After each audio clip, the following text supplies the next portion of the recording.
Posso ouvir um amém da igreja? Glória a Deus. Uma alegria estar aqui com os irmãos mais uma vez. Temos aqui muitos irmãos novos também. Quem nos visita pela primeira vez? Levanta a mão. Sejam bem-vindos em nome de Jesus. Você que está aí do lado desse irmão que levantou a mão, cumprimenta ele, pergunta o nome, mas sejam todos bem-vindos. Amém? Que Deus os abençoe. Nós, como disse o pastor Bruno, somos a igreja diante do trono e temos estado aqui a buscar ao Senhor juntamente com os irmãos. É um privilégio estar aqui com os irmãos mais uma vez e vamos, não de forma muito prolongada, mas se calhar um pouco mais rápida hoje, meditar na palavra do Senhor. Amém? Nós vamos meditar a respeito da comunhão, porque temos falado sobre isso. E vamos abrir o Salmo de número 133. Então abra sua Bíblia no Salmo 133. E vamos... Eu gostaria que fosse um salmo maior. Estava quase... Só para fazermos a leitura bíblica, eu ia no 119, para depois falar de outra coisa. Mas temos o hábito de ler pelo menos um capítulo para garantir que os irmãos tenham pelo menos um capítulo lido na semana. Posso ouvir um amém? Quantos leram mais do que um capítulo? A minha leitura bíblica de hoje eu já fiz. Li Josué de 1 a 14. 14 capítulos. Esse vai ser o 15º. Abra sua Bíblia. Diz assim a palavra de Deus. Eis quão bom e quão suave é os irmãos viverem em união. É como um unguento precioso que desce sobre a cabeça e a barba de Arão, e que desce a orla das suas vestes, como o orvalho do Hermon e como o orvalho que desce sobre os montes de Sião, porque ali o Senhor comandou a bênção e a vida para sempre. Posso ouvir um amém? Glória a Deus.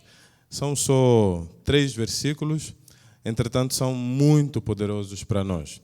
Quando nós falamos em comunhão, hoje eu quero pensar não só nos aspectos positivos da comunhão, mas nos desafios. Não vou chamar de aspectos negativos, mas vamos meditar nos desafios. Então existem algumas atitudes, algumas ações que estragam a comunhão, que atrapalham.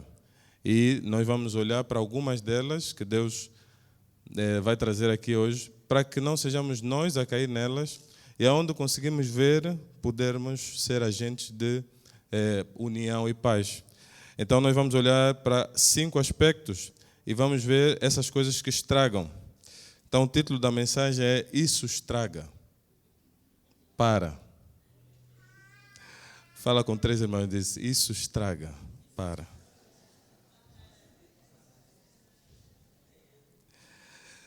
Então nós vamos olhar para alguns aspectos que estão a atrapalhar a comunhão, que não estão a ajudar. Mas antes de entrarmos na comunhão, é importante tratarmos da principal comunhão que temos que ter. E essa é com Deus. Nós podemos ter comunhão entre os homens, mas o objetivo final é a comunhão com Deus. Se não tivermos comunhão com Deus, na verdade não estamos a fazer nada aqui. Nós fomos criados para o louvor da glória de Deus. E nós existimos por Ele. A nossa existência não tem sentido sem Deus. Portanto, o ser humano que se afasta de Deus, o homem mais sábio que viveu disse, o tolo disse, não há Deus. Ele vai se tornar um tolo. E provavelmente um peixe fora d'água, porque o ser humano precisa de Deus. A essência da nossa vida é espiritual. Nós somos seres espirituais, não somos seres físicos apenas. Não somos seres intelectuais almáticos apenas. Nós somos seres espirituais na essência. Deus é Espírito. E importa que os que o adorem em Espírito. A nossa comunhão com Deus é no Espírito. Ela é espiritual. Não é um movimento de consciência em que eu entendi que Deus é importante e vou para ali, porque não tem poder. E, portanto, é como pegarmos um monte de fezes e pormos perfume. Nós não vamos conseguir alcançar a plenitude de transformação se formos apenas pela mente. A transformação tem que ser espiritual. Mas a nossa conexão com Deus, ela é efetivamente espiritual. Nós não conseguimos conectar com Deus só no intelecto. É raso. Não vamos conseguir conectar com Deus só no físico também. Vir à igreja não é garantia de conexão com Deus. Estar no ambiente em que as pessoas estão a buscar a Deus não é garantia. Então o físico pode se movimentar, mas se o espiritual não estiver conectado, não temos comunhão com Deus. Então nós começamos a perceber que a nossa comunhão com Deus é crítica, mas Deus, na pessoa de Jesus Cristo, é mais crítica ainda. Então nós vamos conectar com Deus pelo Espírito, diga assim, pelo Espírito. Está fraco, igreja, diga pelo Espírito. É o Espírito que nos conduz, é Ele quem nos desperta do pecado, da justiça e do juízo, é Ele quem nos orienta, a luz divina vai vir pelo Espírito. Mas a nossa comunhão, ela vai ter que ser em Cristo Jesus, porque é em Cristo, na salvação, que nós vamos ter acesso à presença de Deus. Se não acreditarmos em Jesus Cristo, inclusive não recebemos o Espírito e não somos direcionados à verdadeira comunhão com Deus. Então, embora seja pelo Espírito, a nossa atenção tem que estar em Cristo. Ele disse, esquecendo-me das coisas que para trás ficam, eu olho para o alvo, para o autor e consumador da minha. Então, quem nós temos que olhar é Jesus. É Ele o alvo primário da nossa comunhão. Se não tivermos comunhão com Jesus, nós não estamos bem. Estaremos tirados do centro, descentralizados daquilo que é o propósito de Deus. Nós precisamos ter comunhão com Jesus. É Jesus, na sua plenitude de glória, quem nos liberta. É Ele quem nos vai dar a salvação. Todos nós vamos morrer. E eu, às vezes, quando falo isso, alguns pensam que é um discurso fatalista. Se morrer hoje, me deixam só ir. Ficam vocês com os problemas aqui da terra, eu já basei, porque vou para um lugar melhor. Me deixam, não ficam aí chorar muito, volta, não vão lá fazer orações. Os profetas ficam quietos. Os profetas gostam muito. Morreu, estou aí lá a orar para viver de novo. Me deixa, irmão. Eu estou aí no bom lugar. A morte não pode ser sempre vista na perspectiva que nos foi transferida por Roma, porque Roma nos transferiu a ideia de que morreu, acabou, mas não acabou. A vida eterna existe. Posso ouvir um amém? E nós ainda acreditamos nisso. Então, se partir, o morrer é lucro. O viver é Cristo. Então, a minha vida vai ter que não só transferir e apresentar a Cristo, mas, ao mesmo tempo, eu vou ter que ter comunhão com esse Cristo. Senão, não estou a fazer nada aqui. Só que a minha comunhão com Cristo, dita pelo próprio Jesus, faltaria-nos tempo para abrir todos esses textos bíblicos, nós só vamos conseguir mostrá-la na comunhão que temos entre nós. Embora que a salvação seja individual, ela vai ser construída na coletividade. Então, não adianta dizer assim, eu e Cristo estamos bem, mas eu e o irmão não estamos bem. Não, também não estás bem com Cristo, irmão. E o pastor Bruno foi muito claro em transmitir isso 2 domingos atrás. Eu não vou repregar a mensagem dele, em que ele disse com muita clareza, se você não perdoa o irmão, não estás elegível ao perdão divino. Então vale nos ressaltar esse ponto. Portanto, a nossa comunhão com Cristo é a essência da nossa vida. Mas ao mesmo tempo ela é vista e selada no tipo de comunhão que nós temos entre nós. Então nós vamos ser salvos sim, mas vai depender da maneira como vou tratar os irmãos. Vai depender da maneira como vou tratar a minha família. Vai depender da maneira como trato aqueles que não conheço, mas têm necessidade e eu vi a necessidade deles. Então, isto tudo vai construir aquilo que é a nossa salvação, ou não. Então, aqui nós entramos no cerne da questão. Estarmos em comunhão com Cristo é extremamente importante. E nós estamos num ambiente, irmãos, nós recebemos por mandato de Deus, da apóstola Valnice Milhomes, uma unção profética e apostólica. Então, todos nós que fomos, principalmente, nós podemos dizer, treinados aos pés, nós recebemos isso.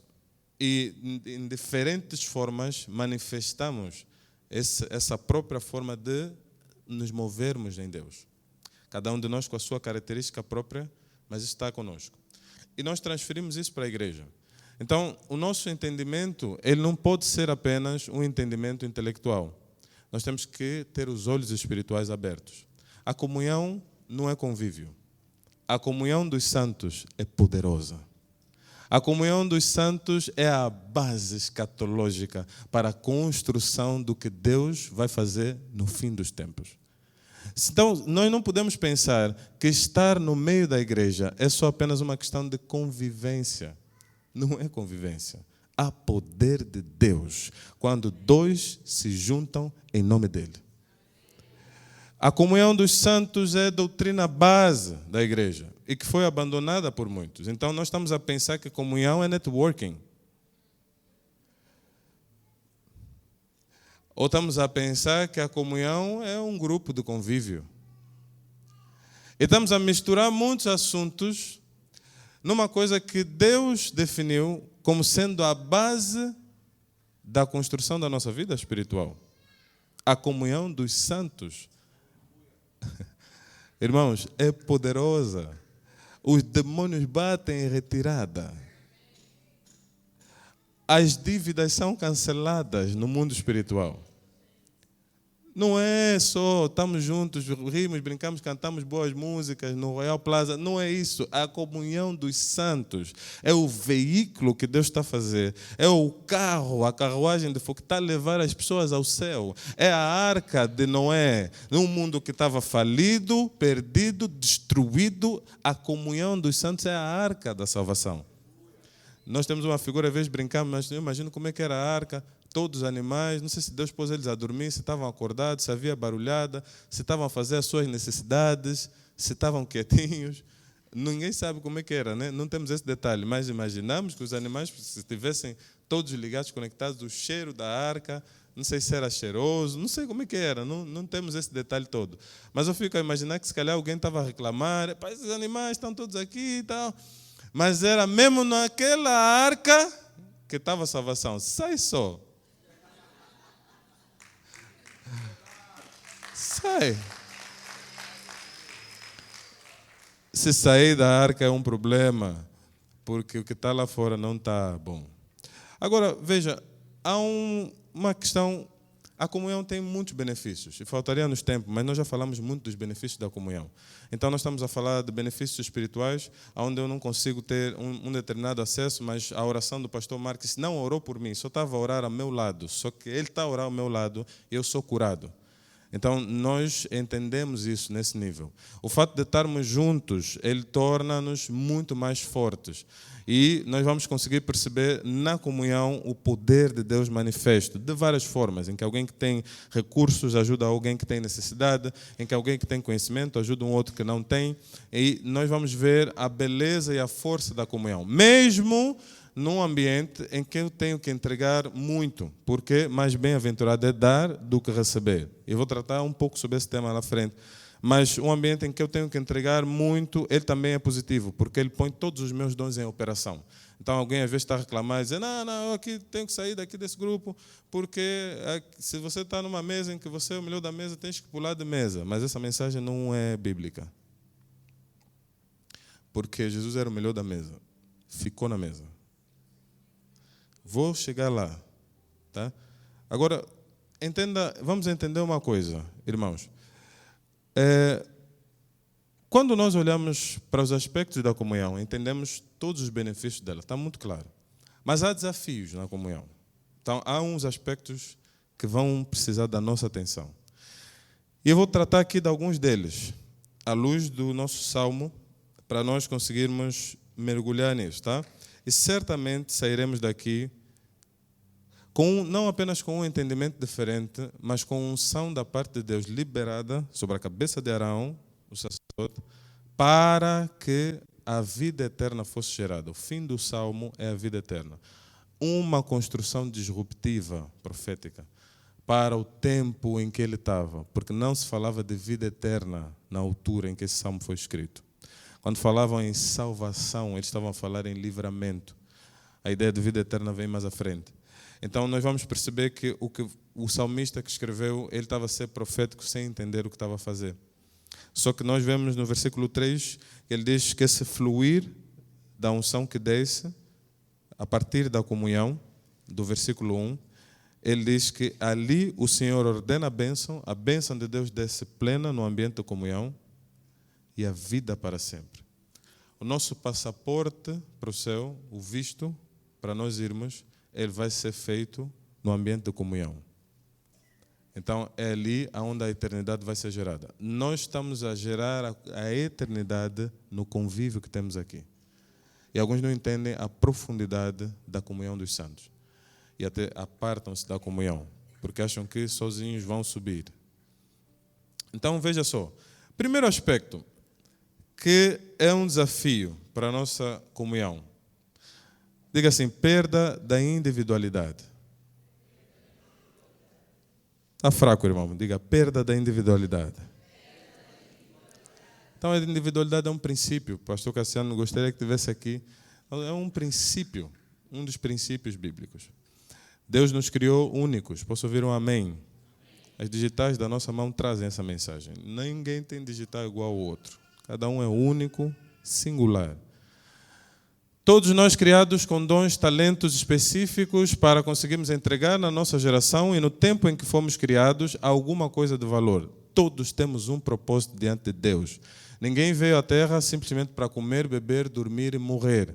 Nós viemos aqui com uma missão específica dada por Deus, a qual cada um de nós, na comunhão com Ele, no ambiente da adoração, vai percebendo e praticando, à medida que segue a sua vida. Mas a individualidade, ela também não pode dar lugar ao narcisismo e a um outro ambiente em que pensamos que nós somos o centro do mundo e nada mais importa, só nós é quem importamos. Então, se por um lado eu sou único e tenho dons e talentos que são meus específicos, que Deus deu ao Fernando para ele fazer alguma coisa nessa geração, por outro lado, a coletividade é importante e eu vou ter que entrar no ambiente da coletividade, mas a coletividade não pode ser tão forte que abafa a minha individualidade. Então, um dos desafios da comunhão é quando nós começamos a perder identidade para pertencer ao meio. E deixamos de fazer aquilo que, eventualmente, Deus nos deu a fazer, porque queremos fazer parte de um determinado meio. Temos rejeição, não queremos ser rejeitados, estamos com um problema na alma. E eu não quero falar tanto, só que a minha essência é falar. Mas não quero falar tanto, porque senão vamos excluir desse meio. E começo a perder a essência do meu ser para não ferir os aspectos da coletividade. Então, se por um lado eu tenho que abrir mão de alguma coisa para fazer parte do ambiente, então não vou poder fazer tudo o que eu quero. Por outro, eu vou ter que ter um equilíbrio, porque senão deixo de ser quem sou, porque tenho que estar num determinado meio. E isso não é bom. Nós temos inúmeros exemplos bíblicos, mas eu vou usar aqueles que são mais difíceis até de nós aceitarmos. Porque Salomão teve tanta comunhão com tantas mulheres que perdeu a identidade e começou a adorar outros deuses. E a coletividade lhe fez mal, porque ele, em detrimento de não ferir esta, aquela outra, perdeu a essência do que ele era e do que Deus lhe tinha dado. Então, mesmo no ambiente de casamento, a coletividade não pode eliminar a individualidade. E o limite disso é a vontade de Deus. Se Deus tem uma vontade para mim e para ti, não pode ser o coletivo que vai mudar o rumo da nossa caminhada. Então nós temos que abrir mão de algumas coisas, mas vamos ter que ter cuidado, irmãos, porque senão vamos abrir mão de tanto que deixamos de ser quem deveríamos ser. Nós vamos encontrar um outro exemplo. Então, quando penso em Jezabel, eu penso naquela figura que pressiona o marido e o marido deixa de fazer o que até queria fazer por causa do coletivo. E ele, ao invés de conseguir abrir o caminho de Israel para que os profetas do Senhor fizessem o trabalho, ele começa a abrir caminho para que os profetas de Baal, por causa da insistência da mulher, os aspectos da comunhão, ele começa a fazer coisas que não eram de Deus. Então, nós vamos ter que ter cuidado. A coletividade não pode eliminar a individualidade. Posso ouvir um amém? Nem no aspecto daquilo que nós somos intrinsecamente, nem no aspecto do que Deus nos orientou.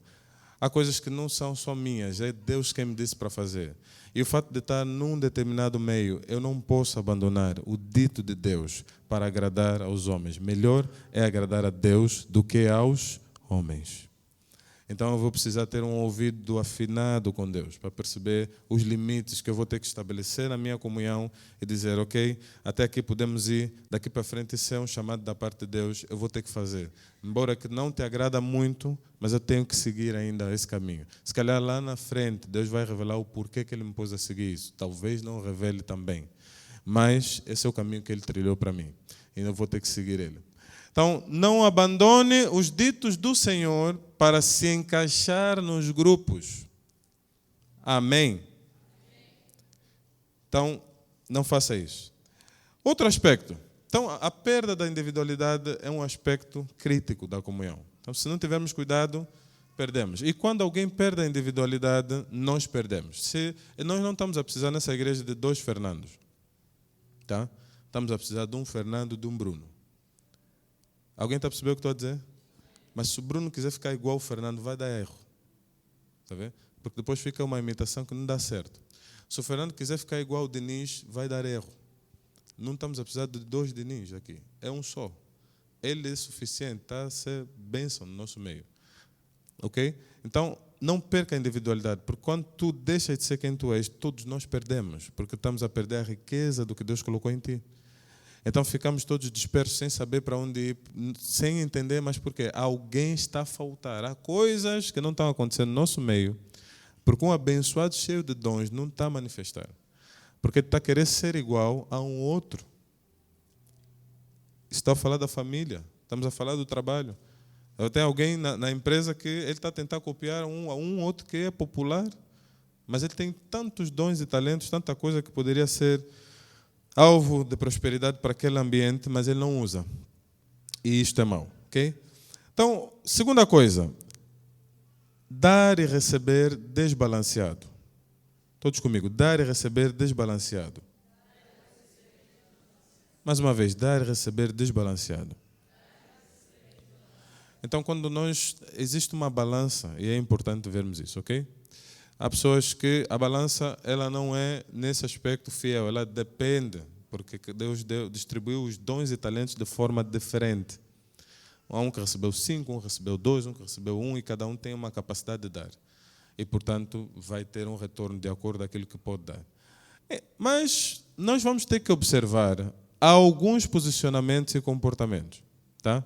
E o Senhor, Ele nos faz chamadas de atenção a respeito disso. Nós temos muitos episódios bíblicos de pessoas que davam tanto que depois até pararam de receber da parte de Deus, porque eles começaram a tentar fazer o papel de Deus num ambiente em que ele já não tem mais que dar, mas ele continua a dar, e Deus diz, como estás a fazer o meu papel, num ambiente que eu já não vou dar, porque alguém está em pecado, eu estou sempre a lhe ajudar, e Deus corta, Deus fecha uma porta, Deus fecha outra porta, Deus fecha outra porta. A pessoa vem recorrer a mim, eu estou sempre a lhe ajudar, mas Deus está a fechar todas as portas. Eu já estou a ver que Deus está a fechar todas as portas. E eu continuo a ajudar. Depois Deus também começa a fechar as minhas portas. Alguém está a perceber o que estou a dizer? Porque estou a ajudar quem não tem mais que ajudar. Em vários aspectos. Então nós vamos ver, mas alguma coisa não está bem. Irmãos, no Antigo Testamento, Pastor Marques, a Bíblia diz assim, Deus disse, ninguém compareça perante a mim de mãos vazias. Esse é um texto que toca muito o meu coração. Quando nos reunimos, eles se reuniam, todos tinham que levar oferta. É um dito de Deus para eles. Agora, qual é a ideia? Deus está precisando de alguma coisa de nós? Diga não. Não, efetivamente não. Deus não precisa de nada de nós. Deus é suficiente. Amém? Ele é autossuficiente, todo-poderoso. Ele não tem necessidade alguma. Entretanto, Deus faz vários pedidos a nós. E tem várias requisições. Porque Ele está à espera de um mínimo de retribuição da nossa parte, de tanto que estamos a receber dEle. Então recebemos tanto, não conseguimos retribuir nada.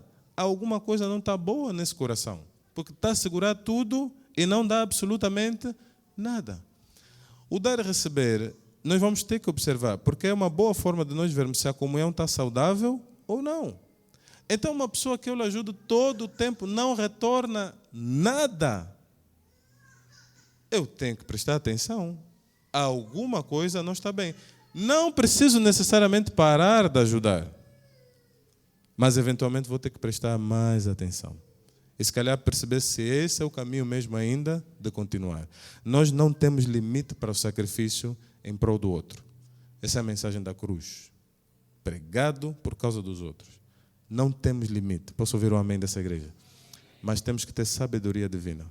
Então nós vamos ter que observar determinadas coisas. Vamos ver assim, pô, mas o fulano...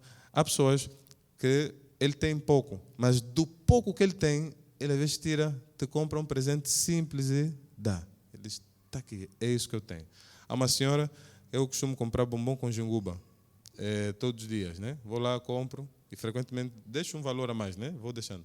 Aí ela tem dias, do sítio onde ela vive, tem uma lavra, pega batata, banana, outras frutas, traz e oferece.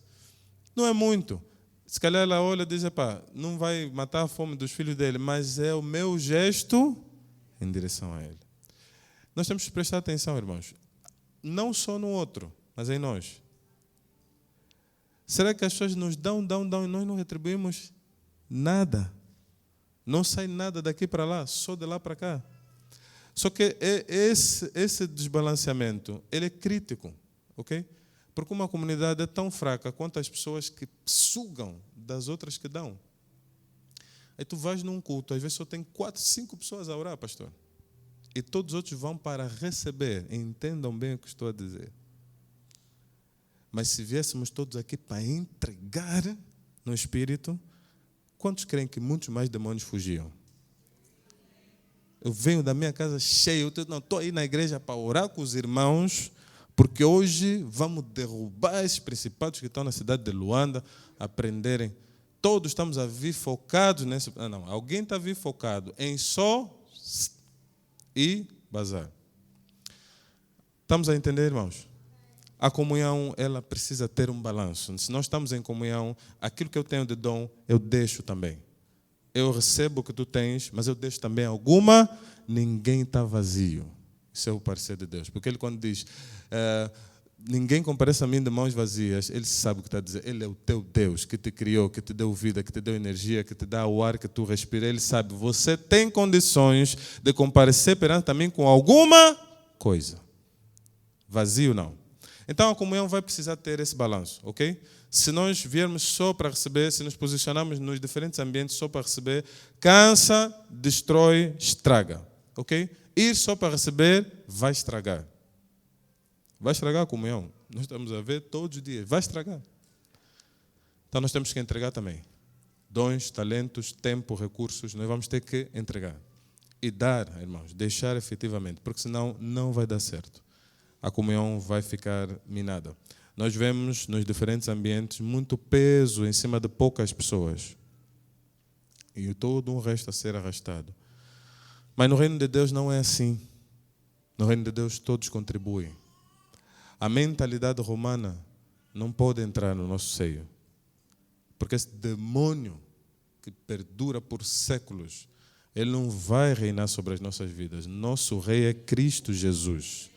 E ele levantou um reino de sacerdotes, todos a entregarem, a oficiarem diante do Senhor. Quem é sacerdote do Senhor? Levanta a mão nessa igreja. Então nós somos, irmãos, nós não viemos só para receber, só para ouvir, só para assistir. Nós estamos chamados a dar, a entregar também. E observar os corações. E vermos que estamos a conviver com esse irmão, mas ele só recebe, só pede, todo o tempo tem necessidade. Não se apresenta sequer com o seu tempo para doar. Uma oração, uma chamada de atenção poderá fazer bem. Amém? Terceiro, excesso de comunhão. Então, se por um lado nós vamos olhar, a perda da individualidade é um problema, não podemos perder, tá? Não podemos perder a individualidade.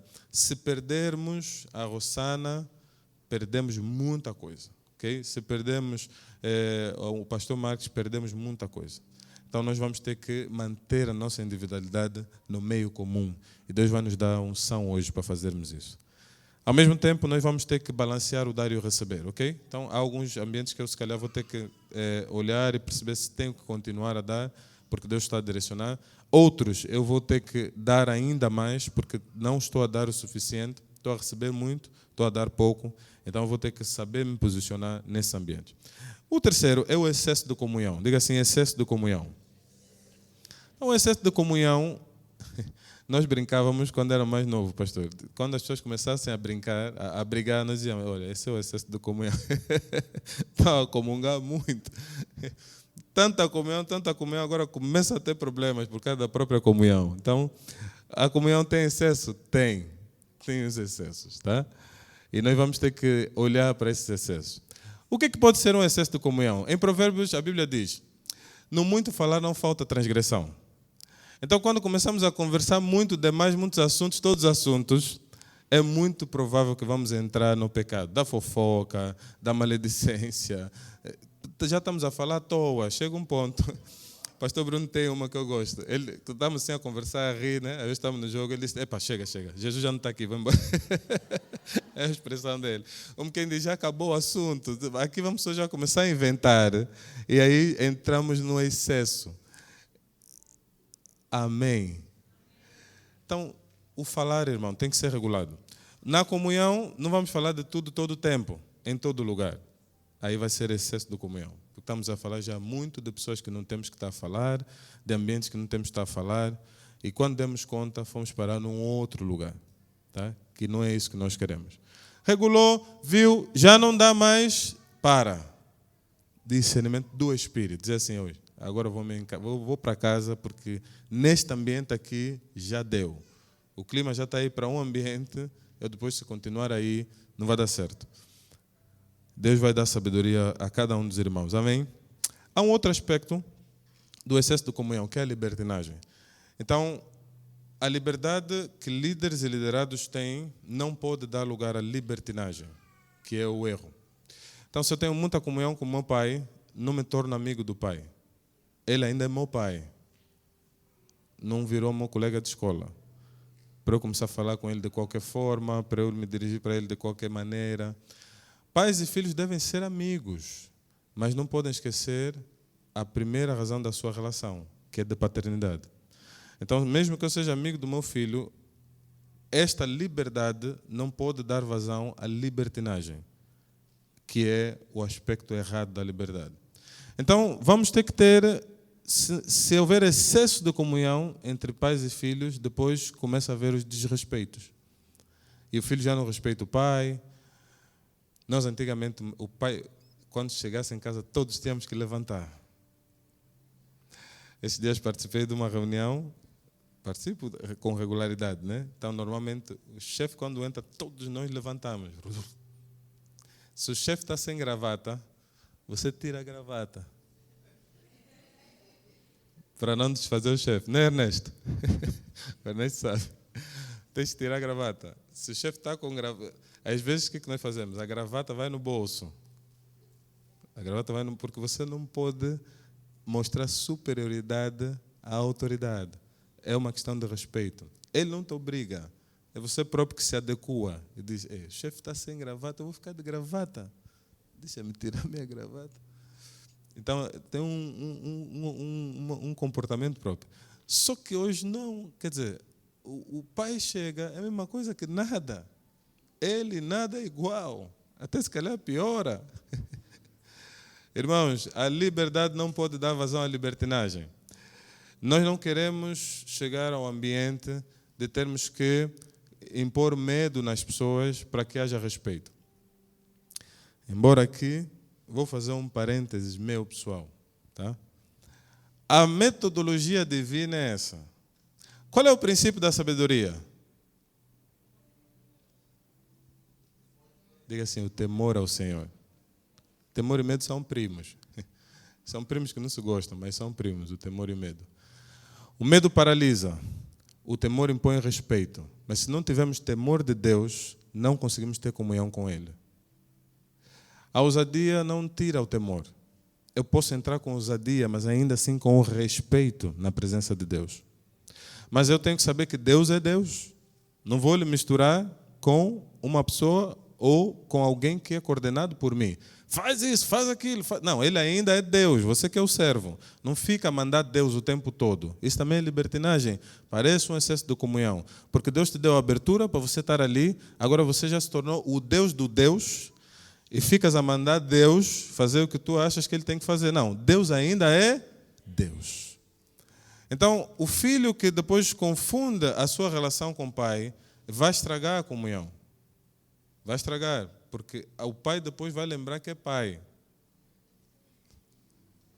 Está a rir, né? Já sabem. Ele depois lembra. Espera aí, eu sou o pai? Como é que está assim? Veja, já é tarde, pai. Veja, já lembrar já muito depois. Mas não vamos dar lugar à libertinagem. Nós olhamos às vezes, mesmo no aspecto espiritual, nós temos líderes espirituais, pastores.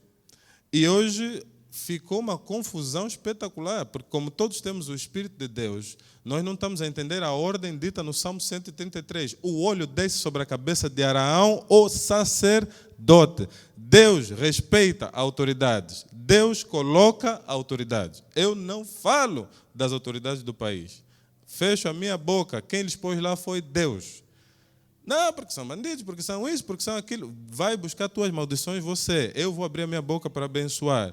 E se Deus orientar no ambiente certo para lançar juízo, mas não vou tornar a liberdade de expressão uma libertinagem espiritual e ficar a amaldiçoar quem Deus colocou no lugar de liderança, seja do país ou de qualquer lugar. Não vamos nos perder, irmãos. Embora que nós entendemos porque toda a autoridade foi constituída por Deus.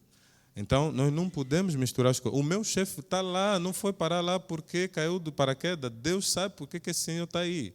Vou-lhe abençoar. Eu vou abençoar. Se ver uma coisa errada, Deus me orientar, posso também ter outra ação.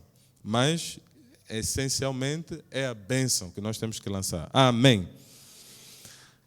Homens, mulheres, também podemos ter excesso de comunhão, ok? Então, entre os gêneros, entre os jovens, entre tudo, tá? Homem, mulher, mulher. Homem, pode ser um excesso de comunhão. Há coisas que nós vamos dizer, não, isso é normal, só que tudo é normal. Depois estão os dois a se beijarem, a se agarrarem, mas tudo era normal até aquele momento. Excederam a comunhão. Alguém está a perceber o que estou a dizer?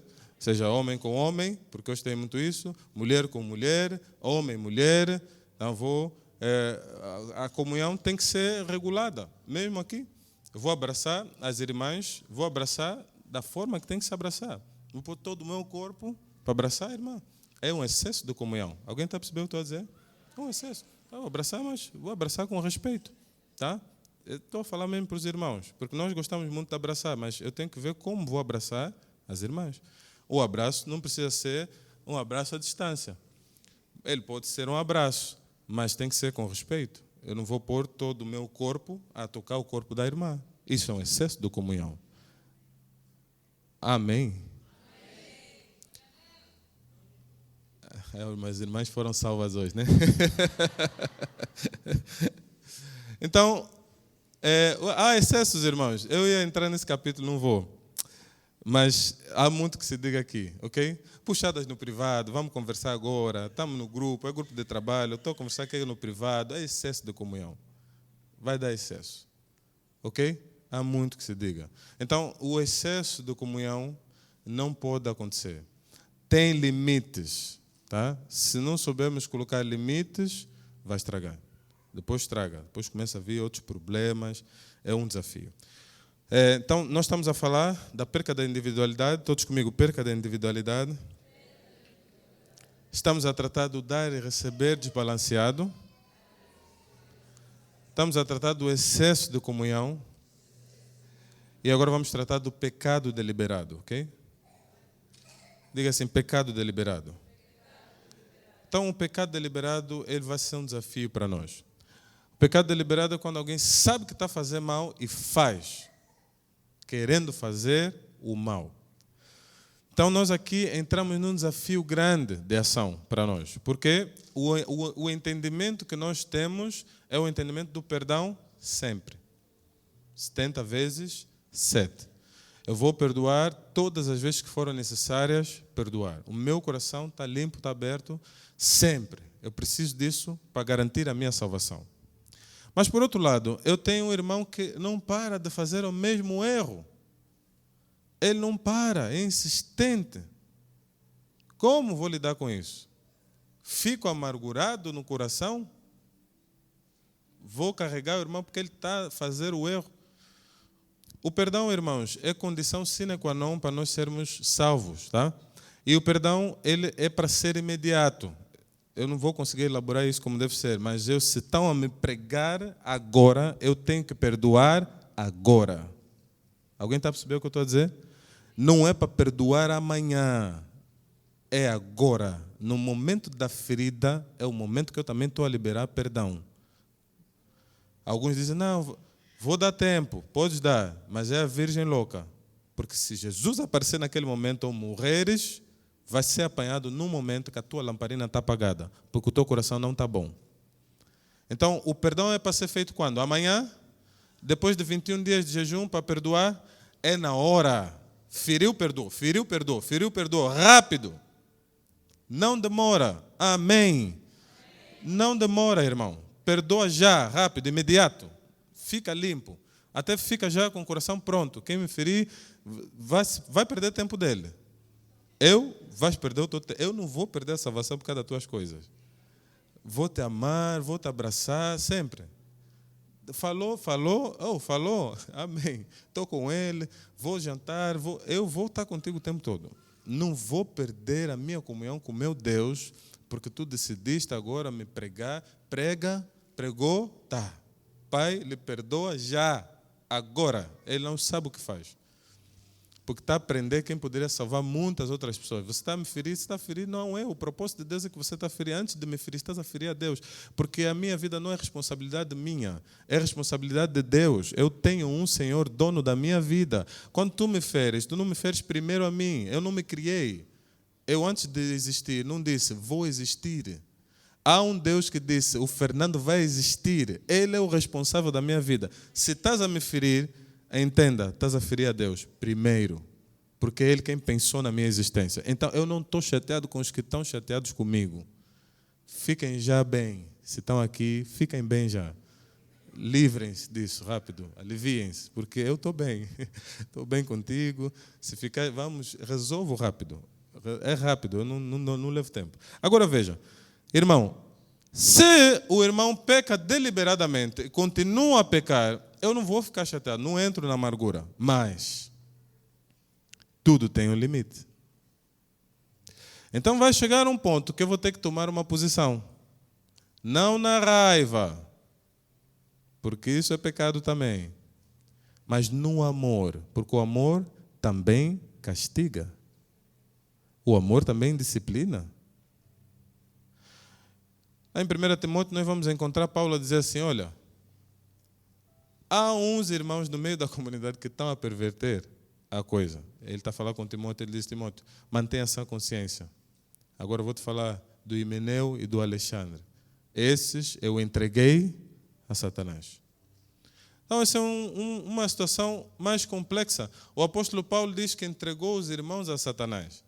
Ele diz assim, olha, esses irmãos estão insistentes no erro. Eu não estou chateado com eles, mas agora deixa o diabo fazer o seu trabalho. Porque o diabo também é um servo de Deus. Ele foi criado para servir a Deus. Ele se desviou, mas no seu desvio ainda serve a Deus. Porque Deus não pode ser apanhado distraído. O diabo, quando pensa que está a fazer mal, Deus torna o mal em bem. Alguém está a perceber o que estou a dizer? Então, por mais que ele se rebele contra Deus, é uma perca de tempo. Então, nós vamos ver que há um limite. E nós, servos de Deus, temos que despertar a consciência da nossa autoridade espiritual. Como servos de Deus, enviados aqui na terra, estamos a reproduzir o que Jesus fez. Porque o Filho do Homem veio, senão para desfazer as obras do diabo. E desfazer as obras do diabo, em muitos momentos, é chegar e estabelecer uma coisa de forma forçada. Porque o reino de Deus vai ser tomado à força. O diabo não quer sair de determinados lugares. Nós vamos ter que dizer, oi, Senhor, está na hora de você parar com isso e sair. Então, alguns momentos e algumas situações vão exigir de nós a identificação não só do movimento espiritual, mas da própria pessoa que está associada àquele movimento espiritual. Por quê? Porque os seres humanos, quando se associam ao pecado, eles depois ficam atrelados. É difícil repreender o demônio e a pessoa não ser castigada, porque ela e o demônio se tornaram um, está a gostar muito. Então vai ser difícil. Quando eu repreender o demônio, a pessoa em decorrência vai sofrer, porque ela tornou-se um com aquele mal que está ali a acontecer. Então, nós vamos ver isso na Bíblia em diversas situações. Ao mesmo tempo, nós vamos encontrar a nossa própria experiência, várias situações do gênero. Então, tem uma situação com um familiar, e o familiar está preso na feitiçaria. 2006, estamos a falar. Então, eu chego lá, vamos conversar com a senhora. Quando for conversar com a senhora diz, olha, você tem que assumir o trono da feitiçaria que é da família. Porque era do teu pai, agora passou para ti. Eu disse, eu não sou feiticeiro. Mas você acertou. Porque, de fato, a autoridade espiritual me foi transferida. Só que não é essa que você está a dizer. E já agora vou dizer uma coisa. Tem 21 dias para sair da feitiçaria. Senão, depois de 21 dias, vai morrer. E não estou a dizer isso, Deus está a me dizer agora. 21 dias depois, a senhora morreu com um tumor no cérebro. Sangue nos olhos, no nariz, no ouvido, na boca. O apóstolo Paulo está num momento, ele está a fazer a pregação do Evangelho. Chega um mago, fica a fazer barulho. E depois quer comprar o poder de Deus. Paulo disse, olha, eis aí agora sobre ti a mão do Senhor e vais ficar cego. Porque ele avisou uma vez, ele avisou 2 vezes, não estava a ouvir, deu uma palavra de juízo. Nós vamos encontrar Jesus que está a passear e encontra uma figueira. Não tem fruto na figueira. Ele disse, vai secar agora. Seca. O juízo faz parte da balança. Se a comunhão for só bom, está tudo bom, o que não está bom vai ficar bom, só que não vai estragar. Então vai chegar um momento em que está a fazer mal indefinidamente, vai ter que haver uma palavra, provavelmente de juízo. E Deus começou a me incomodar nos últimos tempos. Porque vejo esse contrato. Oh, muito bom esse contrato. Vai trazer bons benefícios para o país. Só que depois a sequência de fatos não é efetivamente aquela. Como é que é possível isso? Então, indefinidamente as pessoas vão fazer o mal, sabendo que estão a fazer o mal. E o servo de Deus vai lhe abençoar sempre. Mas ele está a fazer o mal? Sim, nós vamos abençoar sempre. Mas vai chegar um ponto que Deus vai dizer, entrega a Satanás. Deixa os verdugos, como pregou aqui o pastor Adriano, deixa os verdugos fazerem o seu trabalho, aqueles que vão castigar da parte de Deus. O castigo é parte da linguagem divina. Então, no meio da comunhão, nós vamos ter que saber estabelecer limites. Porque se não estabelecermos limites, aquilo que é o mal vai se perpetuar indefinidamente. Não é que estamos chateados, estamos rancorosos, aguardamos no nosso coração, não. É só o fato que nós estamos a dizer. Nós te queremos, mas não nessa condição. Nessa condição, fica ainda fora da comunidade. Então, isso é um tema resolvido nas nações. As pessoas que estão a fazer mal à sociedade, elas vão presas. Porque não está em condições de estar em sociedade. Depois de pagar e, se calhar, serem corrigidas naquilo que é o pensamento, volta à comunidade. Então, nós temos um outro aspecto desafiador da comunhão. A excomunhão faz parte da comunhão. Então, há irmãos que foram excomungados na Bíblia. Dizem, você não está mais, você tem que ficar fora da comunhão. Porque nesse momento você está a perverter. E parece que estou a falar de coisas muito distantes, para não ser tão direto em algumas situações. Mas veja bem, irmãos, nós tivemos aqui uma situação. Então tivemos um jovem que teve excesso de comunhão com muitas jovens, fizeram excesso de comunhão, a se puxarem nos privados, do WhatsApp, não sei o quê.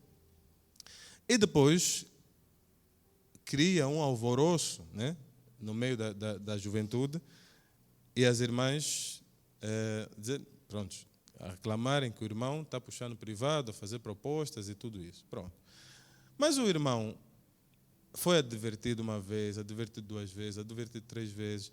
Até que ponto vamos advertir sem tomar uma ação? Porque daqui a pouco vai acontecer o pior, nós estamos a ver que vai acontecer e estamos só a olhar e a advertir, porque temos que amar eternamente. Não, nós estamos a te amar, mas te amar também é te dizer, nesse momento não estás pronto para estar aqui.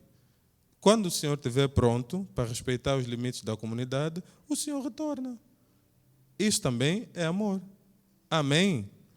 Então tem este outro aspecto. Ele vai se materializar não só no aspecto físico, mas espiritual também. Porque nós estamos, às vezes, a estabelecer cobertura espiritual sobre situações que Deus quer julgar. Estamos a interceder para o bem de determinada coisa, mas Deus já quer estabelecer julgamento ali há muito tempo. E nós estamos a fazer frente. Então há um momento que diz assim, para de orar, deixa Deus trabalhar. Porque já não é mais tempo de orar. O apóstolo Paulo fala isso 2 vezes no Novo Testamento. Ele diz, encerramos as orações. Não vamos orar mais. Aquela situação chega. Não vou orar mais. Já orei, já fizemos a nossa parte. Estão a insistir? Faz favor, sigam o vosso caminho. A comunhão tem esse aspecto. Há muito silêncio nessa casa. Ninguém vai ser excomungado, irmãos. O que eu estou a dizer é um alerta do Senhor. Porque nós estamos a acobertar, às vezes, erros. Estamos a abraçar o pecado na justificativa de que estamos a ser bons. Mas o bom também castiga. Antigamente, as nossas mães olhavam assim e diziam, estás a me responder? Vais comer no lixo. As mamães estão onde aqui? Antigamente, as mães nos educavam, nos ensinavam, diziam, não, você não pode fazer isso. Você não pode ir contra os teus pais. Vais ficar maluco.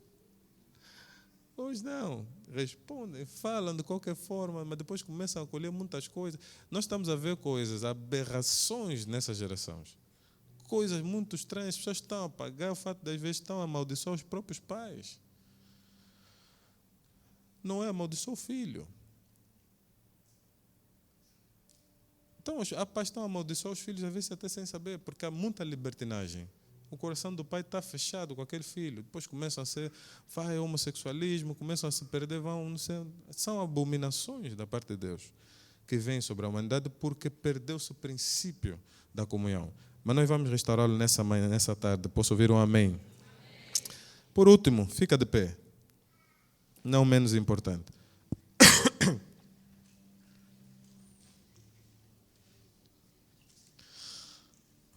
Nós vamos olhar para o último aspecto e vamos orar. O último aspecto, irmão, é precisamente a falta de propósito. Ou podemos chamar de perca do propósito. Só estamos unidos porque temos propósito comum. As pessoas, quando perdem o mesmo propósito, elas perdem a comunhão e a unidade. Então, nós temos aquele colega de escola que era muito amigo nosso, na 5ª classe, na 6ª classe, quando éramos pequenos, grande amigo. Mas como perdemos o propósito de estarmos juntos na escola, a relação distanciou-se. Depois posso me encontrar com ele, não reconhecer a pessoa. Ou ficamos a tentar descobrir, eu te conheço de algum lugar. Eu também te conheço. É de onde? Tu estudaste ali? Não, não estudei. Aí você. Epa. Afinal, eram grandes amigos. Só que como perderam o propósito, distanciaram-se. Só que 2 pessoas podem estar juntas na mesma situação, só que estão com propósitos diferentes. Não estão juntas. Só estamos em verdadeira comunhão se o nosso propósito é o mesmo. Então tu vais ver um casal, eles são casados, só que cada um está com um propósito dentro do casamento. Não estão mais casados. Já se separaram há muito tempo. Só que vivem debaixo do mesmo teto. Eventualmente, nós estamos aqui na mesma comunidade cristã, mas cada um com a sua agenda própria. Não pode ser assim. Nós temos uma única agenda, a pregação do Evangelho. E se todos nós não estivermos unidos nesse mesmo propósito, aqui vamos começar a ter muitas divergências. Porque nós queremos puxar para um lado, o outro quer puxar para o outro quer puxar para o outro. A comunhão não funciona nesse ambiente. Então, se não tivermos a comunicação clara do que nós queremos e estivermos unidos nisso que nós queremos, nós vamos ter uma comunhão que vai se estragar. Então, se tu estás dentro de uma família, irmão, perceba o que a família quer. Porque há famílias que o pai quer uma coisa, a mãe quer uma coisa, o filho quer uma coisa, não há comunhão. Não há como ter. Até o ponto de não conseguirem sentar na mesa para comer. Até o ponto de não conseguirem se juntar para fazer uma oração. Porque um quer orar, outro não quer orar, um quer ficar nos tablets, outro quer ficar ali. O propósito está disperso. Então, a igreja do Senhor Jesus Cristo tem um propósito muito específico. Nós não viemos aqui para recebermos carros, casas. A mensagem não é essa. Nós viemos aqui para adorar ao Rei e sermos equipados por Ele para pregarmos as boas novas. E não vamos perder o nosso propósito em nome de Jesus. Não vamos perder o foco. A comunhão plena vai se dar na igreja que não perdeu a direção, que sabe onde quer chegar e que vai olhar para o objetivo final como sendo muito mais importante do que pequenas coisas que vão surgindo ao longo do caminho. Eu vou dizer assim, ok, não quero me ver de verde, vou vir de azul. Não quero me ver de azul, eu vou vestir o que vocês quiserem. Eu só quero pregar o Evangelho. Eu não vou começar a discutir coisas que não fazem sentido e que perdem o foco, porque ainda estou focado no mesmo propósito. Agora deixa eu dizer uma coisa. A plena comunhão, que é espiritual, ela surge num ambiente em que nós seguimos uma cadeia. O Salmo 133 é muito claro. O óleo que desce sobre a cabeça de Arão, escorre pela barba, toca as vestes, vai para todo o corpo, a figura do corpo de Cristo. O sumo sacerdote, Arão, Jesus, derrama sobre a igreja, no ambiente de comunhão, a capacitação necessária para chegarmos à salvação, que é o fim do Salmo. Então, se nós entendermos a profundidade de estar com o irmão, as picuinhas vão ficar de lado, irmão. E os nossos olhos espirituais vão ser abertos e vamos conseguir ver com clareza aonde é que eventualmente nós estamos a falhar. E aqui o aviso final é: em Cristo Jesus nós estamos unidos. Mas não consigo estar com Cristo Jesus se não estiver convosco. Se eu não vos entregar os meus dons e talentos, irmãos, alguma coisa não está bem. Se vocês não tiverem de mim a máxima entrega, eu não estou bem posicionado na comunhão dos santos. Se vocês não tiverem de mim um equilíbrio no dar e receber, eu não estarei bem. Aonde eu venho só para receber e nunca entrego absolutamente nada, não está bom. Da mesma forma, cada um de nós vai ter que saber o seu lugar. Ou nós impusemos limites, ou vamos exceder os aspectos da comunhão. A falar de coisas que não temos que falar, a fazer coisas que não temos que fazer, a ir a lugares que já não temos que ir, porque queremos estar juntos, porque queremos comungar, estamos a exceder. Estamos a ir muito além. O juízo vai precisar ser colocado. Então, alguns de nós estão a interceder por coisas que têm que, na verdade, emitir um decreto e dizer: chega de brincadeira com o dinheiro do povo de Deus. Solta no nome de Jesus. Alguns de nós estão a fazer intercessão por pessoas que já não é para interceder. E não estamos a saber estar no ambiente. Em última instância, se perdermos o propósito desta comunhão, já não estamos a fazer nada. O nosso propósito é adorar a Deus, é olhar para os céus, é receber do alto, é sermos cheios e transferirmos isso, transbordarmos isso. Feche teus olhos nessa manhã.